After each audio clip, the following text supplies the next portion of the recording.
नमस्कार, मैं उसे बिहार न्यूज में आपका स्वागत है। आज है 25 जून दिन गुरुवार। खबरों की ओर बढ़ने से पहले एक नजर डालते हैं आज की सुर्खियों पर। आज मनाया जा रहा निर्जला एकादशी। कई शुभ योगों के बीच रखा जाएगा व्रत। धार्मिक दृष्टि से अत्यंत महत्वपूर्ण माना जा रहा आज का दिन। बिहार में पंचायतों के विकास को नई रफ्तार। 28 जून को मनाया जाएगा पंचायत विकास दिवस। ग्रामीण संवाद और भागीदारी पर जोर। बिहार में अब सिर्फ ऑनलाइन जारी होंगे जमीन के अभिलेख। ऑफलाइन रसीद व्यवस्था समाप्त। भूमि प्रबंधन को पूरी तरह डिजिटल करने की बड़ी पहल। बिहार बोर्ड ने शुरू की क्रॉसवर्ड प्रतियोगिता 2026। 38 जिलों के छात्र ले सकेंगे भाग। ऑनलाइन और ऑफलाइन चरणों में होगी प्रतियोगिता। बिहार में उच्च शिक्षा को लेकर के बड़ी सौगात। पटना समेत 5 जिलों में खुलेंगे नए प्राइवेट विश्वविद्यालय। सरकार ने दी मंजूरी।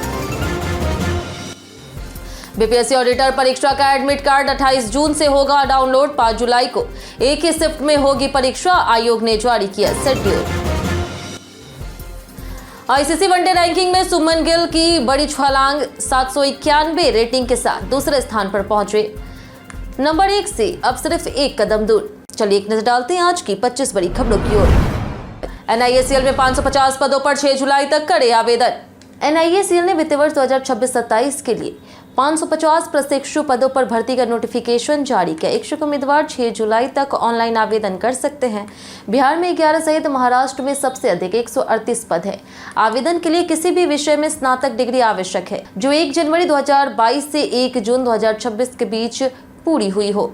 उम्मीदवार की आयु 21 से 30 वर्ष के बीच होनी चाहिए, जबकि आरक्षित वर्गों को नियम अनुसार छूट मिलेगी। चयन प्रक्रिया में ऑनलाइन परीक्षा, क्षेत्रीय भाषा परीक्षा, दस्तावेज सत्यापन और मेडिकल फिटनेस शामिल है। आवेदन शुल्क सामान्य पुरुषों के लिए 944 रुपए, महिलाओं के लिए 708 रुपए और SC, ST, PWBD वर्ग के लिए 236 रुपए निर्धारित की गई है। निर्जला एकादशी का जाने शुभ मुहूर्त। निर्जला एकादशी 2026 का व्रत 25 जून गुरुवार यानी कि आज रखा जाएगा। एकादशी तिथि 24 जून रात 8 बजे से शुरू होकर के 25 जून रात 9:14 पर समाप्त होगी। इस बार व्रत पर कई दुर्लभ शुभ संयोग बन रही हैं, जिससे इसका धार्मिक महत्व और बढ़ गया है। रवि योग 25 जून सुबह 5:25 से शाम 4:29 तक रहेगा, जबकि शिव योग 24 जून सुबह 10:24 से शुरू हो गया है और 25 जून यानी कि आज सुबह 10:54 तक रहेगा। इसके बाद सिद्ध योग 25 जून यानी कि आज सुबह 10:55 से 26 जून सुबह 11:39 तक रहेगा। गुरुवार भगवान विष्णु को समर्पित होने से यह संयोग और अधिक शुभ माना जा रहा है। यहाँ बताई कि किसी भी जानकारी पर अमल करने से पहले संबंधित विशेषज्ञों की सलाह अवश्य लें। पटना समेत 5 जिलों में खुलेंगे नए प्राइवेट यूनिवर्सिटी। बिहार में उच्च शिक्षा के विस्तार के लिए राज्य सरकार ने बड़ा निर्णय लिया। पटना, मधुबनी, सिवान, नवादा और औरंगाबाद में 5 नए निजी विश्वविद्यालयों की स्थापना और संचालन को मंजूरी दी गई है। मधुबनी में सांचवा विश्वविद्यालय, पटना में हिमालय विश्वविद्यालय, नवादा में SC विश्वविद्यालय, औरंगाबाद के जसोइया मोड़ में सीतयुग विश्वविद्यालय तथा सिवान में एक अन्य निजी विश्वविद्यालय स्थापित होगा। इस फैसले से राज्य में उच्च शिक्षा के अवसर बढ़ेंगे और छात्रों को अपने ही राज्य में बेहतर शैक्षणिक सुविधाएं मिलेगी। सरकार का मानना है कि इससे शिक्षा व्यवस्था मजबूत होगी और युवाओं को नए अवसर मिलेंगे। बिहार में 1628 करोड़ निवेश प्रस्ताव को मिली बड़ी मंजूरी। SIPB की 68वीं बैठक विकास आयुक्त मिहिर कुमार सिंह की अध्यक्षता में संपन्न हुई। बैठक में बिहार में औद्योगिक निवेश बढ़ाने के लिए कई महत्वपूर्ण प्रस्ताव को मंजूरी दी गई। कुल 36 परियोजनाओं को 1628.60 करोड़ रुपए की लागत के साथ स्टेज 1 क्लियरेंस और 7 परियोजनाओं को 44.89 करोड़ रुपए की वित्तीय स्वीकृति दी गई। प्रमुख प्रस्ताव में अल्ट्राटेक सीमेंट की बांका जिले में 630 करोड़ रुपए के निवेश से 3.5 मिलियन MTPA क्षमता की सीमेंट इकाई शामिल है। इन परियोजनाओं से बिहार में उद्योग, रोजगार और आर्थिक गतिविधियों को नई गति मिलने की उम्मीद है। बिहार में 28 जून को मनाया जाएगा पंचायत विकास दिवस।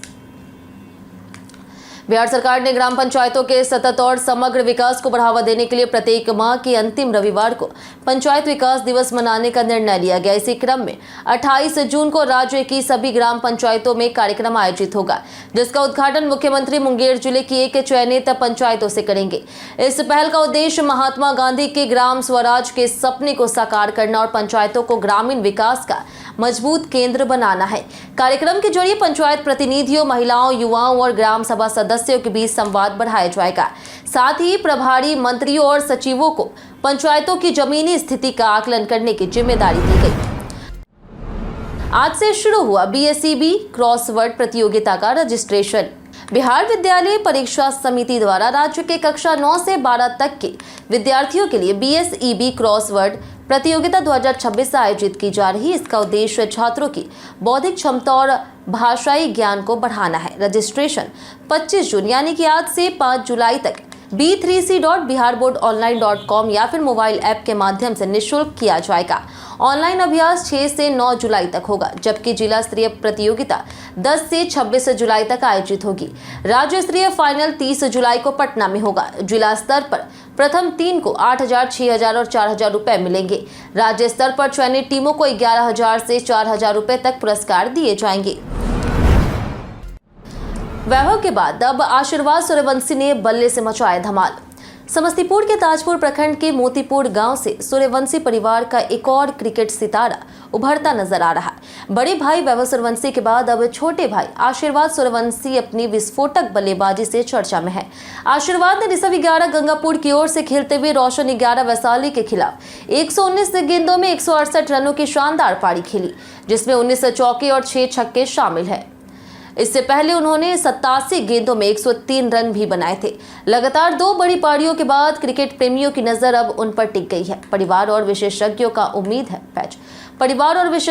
उम्मीद है कि वह भविष्य में बड़ा नाम बन सकते हैं। बिहार कैबिनेट की बड़ी बैठक में 45 प्रस्ताव पर लगी मुहर। पटना के मुख्य सचिवालय स्थित मंत्रिमंडल कक्ष में सम्राट कैबिनेट की महत्वपूर्ण बैठक संपन्न हुई, जिसमें 45 प्रस्तावों को मंजूरी दी गई है।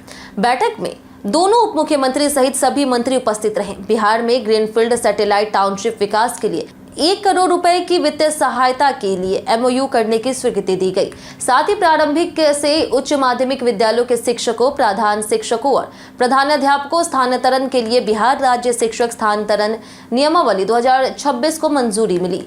भोजपुर के बिलौती एनकाउंटर मामले की न्यायिक जांच के लिए पटना हाई कोर्ट के सेवानिवृत्त जस्टिस विनोद कुमार सिन्हा अध्यक्षता में आयोग गठित किया गया है। अद्भुत बिहार सीरीज में आज जानेंगे मधुबनी के बारे में। मधुबनी बिहार के दरभंगा प्रमंडल का एक ऐतिहासिक शहर और जिले का मुख्यालय है, जो अपनी सांस्कृतिक विरासत और प्रसिद्ध मधुबनी पेंटिंग के लिए विश्व भर में जाना जाता है। माना जाता है कि इसका नाम मधुबन यानी कि शहद का जंगल से पड़ा, जबकि कुछ लोग इसे मधुवानी यानी कि मीठी भाषा से भी जोड़ते हैं। इतिहास में यहाँ के मधुबन राज और राजनगर महल का विशेष महत्व है। यह नेपाल सीमा से लगभग 35 किलोमीटर और पटना से 180 किलोमीटर दूर स्थित है। मधुबनी व्यापार और सांस्कृतिक दृष्टि से भी महत्वपूर्ण रहा, जहां लौकहा सीमा के जरिए नेपाल से व्यापार होता। यह शिक्षा और कला का प्रमुख केंद्र भी है तथा विद्यापति, मैथिली ठाकुर और कई प्रसिद्ध व्यक्तियों की भूमि भी रहा। अब बिहार में सिर्फ ऑनलाइन जारी होंगे जमीन के अभिलेख। बिहार सरकार के राजस्व और भूमि सुधार मंत्री दिलीप कुमार जायसवाल ने विभाग में बड़े बदलाव की घोषणा की। उन्होंने कहा कि भूमि प्रबंधन व्यवस्था को अधिक पारदर्शी, डिजिटल और जनमुखी बनाया जा रहा। अब ऑफलाइन रसीद और अभिलेख व्यवस्था समाप्त कर केवल ऑनलाइन प्रणाली लागू की गई है। भूमि विवादों के समाधान के लिए लगाए गए विशेष शिविरों में 81,371 आवेदन मिले, जिनमें से 68,242 मामलों का निपटारा हो चुका है। सरकार अतिक्रमण हटाने के लिए विशेष अभियान चलाएगी। साथ ही विभाग में 8,054 नए राजस्व कर्मियों की बहाली करेगी और भूमि सर्वेक्षण कार्य को भी तेज किया जाएगा। पटना में मुहर्रम जुलूस के लिए बड़ा ट्रैफिक प्लान जारी। पटना जिला प्रशासन ने मुहर्रम 2026 के अवसर पर 26 और 27 जून को ताजिए के जुलूस को देखते हुए विशेष ट्रैफिक प्लान जारी किया। अशोक राजपथ और अनीसाबाद क्षेत्र में यातायात डायवर्जन लागू रहेगा। कारगिल चौक से पटना सिटी जाने वाले वाहनों को वैकल्पिक मार्गों से भेजा जाएगा, जबकि पटना सिटी से गांधी मैदान की ओर आने वाले वाहनों को अलग रूट से डाइवर्ट किया जाएगा। अशोक राजपथ और आसपास के बाड़ीपत से किसी भी वाहन के प्रवेश पर रोक रहेगी। नौबतपुर एम्स मार्ग पर भारी वाहनों का परिचालन प्रतिबंधित होगा। 0 माइल से शहर में भारी वाहनों का प्रवेश बंद रहेगा। आपातकालीन सेवाओं को छूट दी गई है। आम जनता से प्रशासन ने निर्देशों का पालन करने की अपील की है। बिहार सरकार एआई आधारित विकास मॉडल पर कर रही काम। मुजफ्फरपुर स्थित LN. Mishra college of business management में पूर्व मुख्यमंत्री डॉक्टर जगन्नाथ मिश्रा की 89वीं जयंती पर ट्रांसफॉर्मिंग बिहार थ्रू एआई विषय पर विशेष सेमिनार आयोजित हुआ। कार्यक्रम में मंत्री नीतीश मिश्रा ने मुख्य अतिथि के रूप में भाग लेकर के कहा कि आर्टिफिशियल इंटेलिजेंस शिक्षा, स्वास्थ्य, कृषि और प्रशासन में बिहार के विकास को नई दिशा दे सकता है। उन्होंने बताया कि राज्य सरकार एआई पॉलिसी तैयार कर रही और युवाओं के कौशल विकास पर जोर दे रही। विशेषज्ञ कुंदन के लाल ने एआई की संभावनाओं और चुनौतियों पर चर्चा की। कार्यक्रम में डॉक्टर जगन्नाथ मिश्रा को श्रद्धांजलि दी गई। अब 15 साल अनुभव के बाद ही बन सकेंगे प्रधानाचार्य। राज्य के अंगीभूत महाविद्यालयों में प्रधानाचार्य नियुक्ति के लिए अब 15 वर्ष का शिक्षण अनुभव अनिवार्य होगा। नियुक्ति प्रक्रिया में बिहार सरकार के आरक्षण नियम और यूनिवर्सिटी ग्रांट्स कमीशन की गाइडलाइन का पालन करना जरूरी है। राज्यपाल सचिवालय ने कुलपतियों को निर्देश जारी करते हुए कहा कि किसी भी तरह के आरोप वाले अभ्यर्थियों की नियुक्ति नहीं की जाएगी। प्रधानाचार्य का कार्यकाल 5 वर्ष का होगा, लेकिन गंभीर आरोप लगने पर बीच में हटाया जा सकता है। बेहतर प्रदर्शन करने पर 1 और 5 वर्षीय कार्यकाल मिल सकता है। चयन 3 सदस्यीय समिति करेगी और अधिकतम आयु 60 वर्ष निर्धारित की गई है। बिहार के 2 पैरा खिलाड़ियों का कॉमनवेल्थ गेम्स में हुआ चयन। बिहार के खेल जगत के लिए बड़ी उपलब्धि सामने आई है। राज्य के 2 पैरा एथलीटों का चयन 2026 कॉमनवेल्थ गेम्स के लिए हुआ है, जिसका आयोजन 23 जुलाई से 3 अगस्त तक ग्लासगो में आयोजित होगा। चयनित खिलाड़ियों में झंडू कुमार और सोमन राणा शामिल है। झंडू कुमार पैरा पावर लिफ्टिंग और सोमन राणा पैरा एथलेटिक्स में भारत का प्रतिनिधित्व करेंगे। Para sports association of Bihar ने इसे राज्य के लिए ऐतिहासिक उपलब्धि बताई। यह सफलता बिहार में खेल ढांचे के विकास और युवा खिलाड़ियों के लिए प्रेरणा का बड़ा उदाहरण माना जा रहा है। बीपीएससी ऑडिटर परीक्षा का एडमिट कार्ड 28 जून से होगा डाउनलोड। बिहार लोक सेवा आयोग यानी कि बीपीएससी ने ऑडिटर परीक्षा के लिए एग्जाम सिटी स्लिप और एडमिट कार्ड जारी करने की तारीखों की घोषणा कर दी है। उम्मीदवार 28 जून से आधिकारिक वेबसाइट bpsc.bihar.gov.in पर लॉगिन करके अपना एडमिट कार्ड डाउनलोड कर सकते हैं, जबकि परीक्षा शहर की जानकारी 2 जुलाई से उपलब्ध होगी। परीक्षा का आयोजन 5 जुलाई को बिहार के विभिन्न केंद्रों पर सुबह 10 बजे से 12 बजे तक एक ही शिफ्ट में होगा। सफल अभ्यर्थियों को आगे साक्षात्कार के लिए बुलाया जाएगा। उम्मीदवार वेबसाइट पर जाकर के एडमिट कार्ड डाउनलोड कर प्रिंट आउट निकाल सकते हैं। अब हर व्यक्ति के हिसाब से मिलेगा मुफ्त अनाज। केंद्र सरकार ने अंत्योदय अन्न योजना से जुड़े नियमों में बदलाव करते हुए राष्ट्रीय खाद्य सुरक्षा संशोधन विधेयक 2026 का ड्राफ्ट जारी किया। वर्तमान व्यवस्था में पात्र परिवारों को हर महीने 35 किलोग्राम अनाज मिलता है, लेकिन नए प्रस्ताव के तहत प्रति व्यक्ति 7 किलोग्राम अनाज देने की योजना है। हालांकि प्रति परिवार अधिकतम 35 किलोग्राम की सीमा बनी रहेगी। सरकार का कहना है कि इससे छोटे और बड़े परिवारों के बीच राशन वितरण की असमानता खत्म होगी और व्यवस्था अधिक पारदर्शी बनेगी। इससे बड़े और आर्थिक रूप से कमजोर परिवारों को लाभ मिल सकता है। सरकार ने 13 जुलाई तक आम लोगों से सुझाव की मांग की है। बिहार टेंडर घोटाले में 7 आरोपियों पर चार्जशीट दाखिल।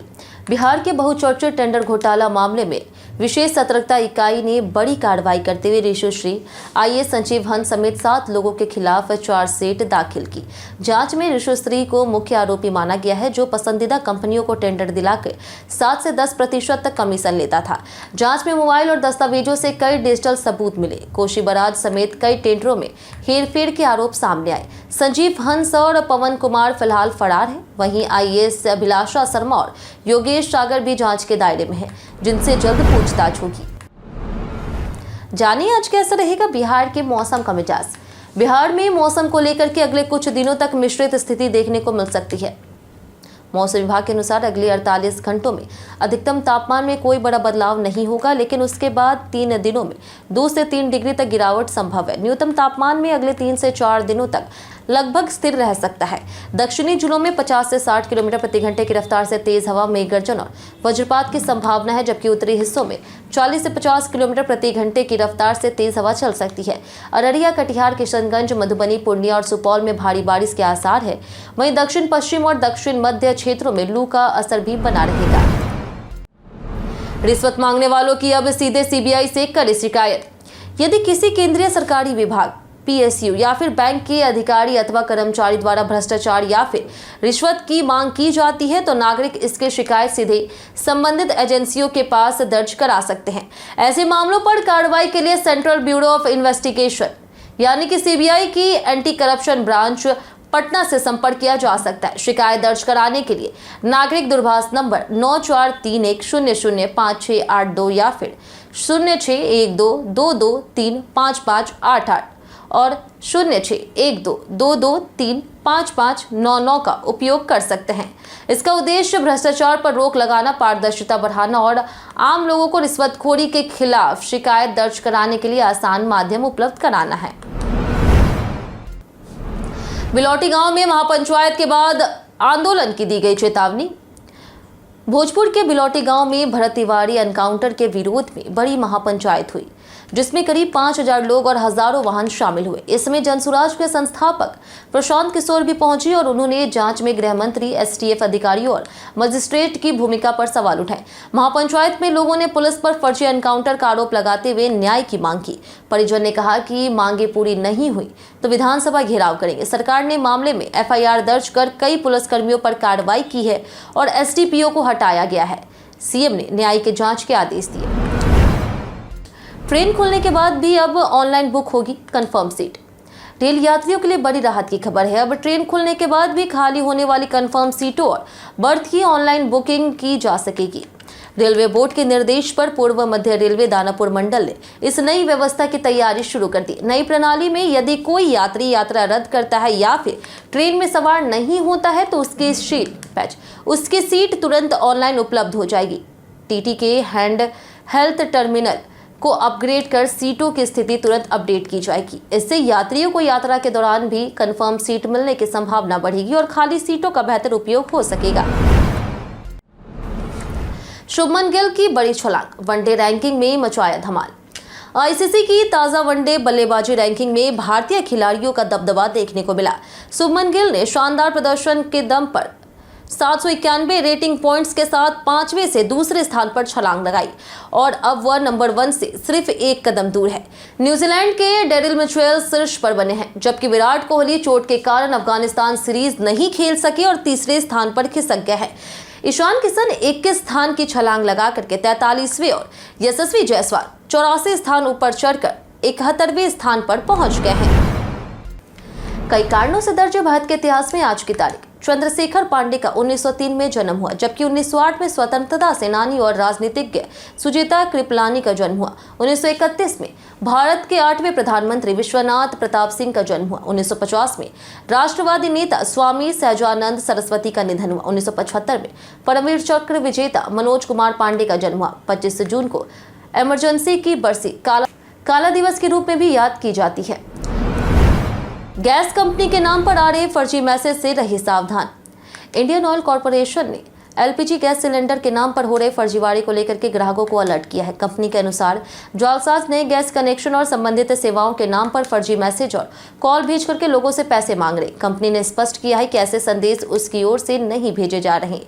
लोगों को अनजान नंबरों, संदिग्ध लिंक और फर्जी भुगतान अनुरोधों से सावधान रहने की सलाह दी गई। यदि गैस सेवा या फिर कनेक्शन से जुड़ी कोई जानकारी चाहिए तो सीधे गैस एजेंसी या फिर आधिकारिक कस्टमर केयर से संपर्क करें और केवल अधिकृत माध्यमों से ही भुगतान करें। यूट्यूब लोकप्रियता पर सोनाक्षी ने दिया बड़ा बयान। सोनाक्षी सिन्हा ने बताया कि डिजिटल प्लेटफॉर्म और यूट्यूब पर बड़ी लोकप्रियता मिलने के बावजूद उनका असली जुनून अभिनय ही है। उन्होंने कहा कि कंटेंट क्रिएशन उनके लिए फैन से जुड़ने का माध्यम है, ना कि मुख्य करियर। सोनाक्षी के अनुसार डिजिटल प्लेटफॉर्म उन्हें अपने वास्तविक रूप में दर्शकों तक पहुंचने का अवसर देता है। उन्होंने भारतीय सिनेमा की भी सराहना करते हुए कहा कि फिल्मों ने हमेशा सौंदर्य और अलग अलग रूपों में प्रस्तुत किया। साथ ही उन्होंने अपनी मां पूनम सिन्हा के सरल स्किन केयर रूटीन का जिक्र करते हुए एलोवेरा के उपयोग की भी बात साझा की। हम प्रतिदिन आपसे 7 ऐसे जरूरी सवाल उसके जवाब बताएंगे जो कि बीपीएससी, बिहार पुलिस दरोगा समेत एसएससी जैसे अन्य प्रतियोगी परीक्षाओं में काम आएंगे। सवाल इतिहास, बिहार स्पेशल, विज्ञान, करंट अफेयर्स और भूगोल से रहेंगे। पूछे गए 7 सवाल में आपने कितना सही जवाब दिया हमें कमेंट करके जरूर बताएं। तो हमारा पहला सवाल है, तीसरी बौद्ध परिषद कहाँ आयोजित की गई थी? ऑप्शन ए है लुम्बिनी, ऑप्शन बी है बोध गया, ऑप्शन सी है पाटलिपुत्र, ऑप्शन डी वैशाली। इसका सही जवाब है ऑप्शन सी पाटलिपुत्र। हमारा दूसरा सवाल है, किस राजवंश के शासनकाल में ग्रैंड ट्रंक रोड का निर्माण हुआ था? ऑप्शन ए है तुगलक, ऑप्शन बी है खिलजी, ऑप्शन सी है सूर्य, ऑप्शन डी है मौर्य। इसका सही जवाब है ऑप्शन सी सूर्य। हमारा तीसरा सवाल है कि विश्व का पहला आवासीय विश्वविद्यालय कौन सा था? ऑप्शन ए प्राचीन तक्षशिला विश्वविद्यालय, ऑप्शन बी है विक्रमशिला विश्वविद्यालय, ऑप्शन सी है वल्लभी विश्वविद्यालय, ऑप्शन डी नालंदा विश्वविद्यालय। इसका सही जवाब है ऑप्शन डी नालंदा विश्वविद्यालय। हमारा चौथा सवाल है कि आनंद स्तूप कहां स्थित है? ऑप्शन ए है पटना, ऑप्शन बी है भागलपुर, ऑप्शन सी है सारनाथ, ऑप्शन डी है वैशाली। इसका सही जवाब है ऑप्शन डी वैशाली। हमारा पांचवा सवाल है कि युक्ति योजना किस वर्ष शुरू हुई थी? Option A 2009, option B 2019, option C 2005, option D 2011। हमारा सही जवाब है ऑप्शन डी 2011। हमारा छठा सवाल है कि किस अभिनेता को बिहारी बाबू के नाम से जाना जाता है? Option A Manoj Vajpayee, option B है मनोज तिवारी, ऑप्शन सी है शत्रुघ्न सिन्हा, ऑप्शन डी है पंकज त्रिपाठी। इसका सही जवाब है ऑप्शन सी शत्रुघ्न सिन्हा। हमारा आखिरी सवाल है कि बिहार में महात्मा गांधी सेतु किस नदी पर बना है? ऑप्शन ए है पुत्र, ऑप्शन बी है महानंदा, ऑप्शन सी है बागमती, ऑप्शन डी है गंगा। इसका सही जवाब है ऑप्शन डी गंगा। बीते दिन हमारे द्वारा पूछे गए सवाल का जवाब आप लोग में से बहुत लोगों ने हमारे कमेंट बॉक्स सेक्शन में लिख कर दिया। जिन्होंने हमारे द्वारा पूछे गए सवाल का जवाब दिया उनके नाम है अब्दुल मनान, राकेश मिश्रा, अनवर करीम खान, राम प्रवेश यादव, कृष्णा प्रसाद, नौशाद रजा, राजकुमार यादव, अनिल यादव, विजय घायल, रामबली पासवान, अजय कुमार, अर्चना, कुश कुमार, ओम प्रकाश, प्रदीप पंडित, दीपक कुमार, राजीव कुमार, कामेश्वर सिंह, रमेश कुमार, संध्या मेहरा, सुकांत शंकर, अर्जुन यादव, बाबूलाल मरांडे, रंजय तिवारी, राजीव कुमार, रवि मोहन वर्मा, आनंद कुमार, जगन्नाथ शाह, अशोक कुमार, अबोध कुमार, विकास कुमार, जितेंद्र ठाकुर, राजेंद्र मंडल, राजेंद्र ताती, रामप्रकाश शर्मा, विनोद शाह, मुन्ना प्रसाद, सरवन कुमार, अनुभव कुमार, राजकिशोर महतो, नरेंद्र कुमार सिन्हा, नीतीश कुमार, उर्मिला कुमारी, दिनेश कुमार, कौशलेंद्र कुमार, लवी यादव, हरेंद्र सिंह, अमित कुमार, चांदनी देवी और अभिषेक कुमार। इसी के साथ बढ़ते आज के सवाल की। आज का सवाल है, बिहार की कौन सी परंपरा या फिर संस्कृति आपको सबसे ज्यादा आकर्षित करती है? आप अपना जवाब हमें हमारे कमेंट सेक्शन में लिखकर जरूर बताएं। आज के लिए इतना ही। बिहार की तमाम खबरों के साथ बने रहने के लिए देखते रहे बिहारी न्यूज़ और साथ ही यूट्यूब चैनल पर देखें, चैनल को सब्सक्राइब कर दें और अगर आप फेसबुक पेज पर देख रहे हैं तो लाइक और फॉलो जरूर करें।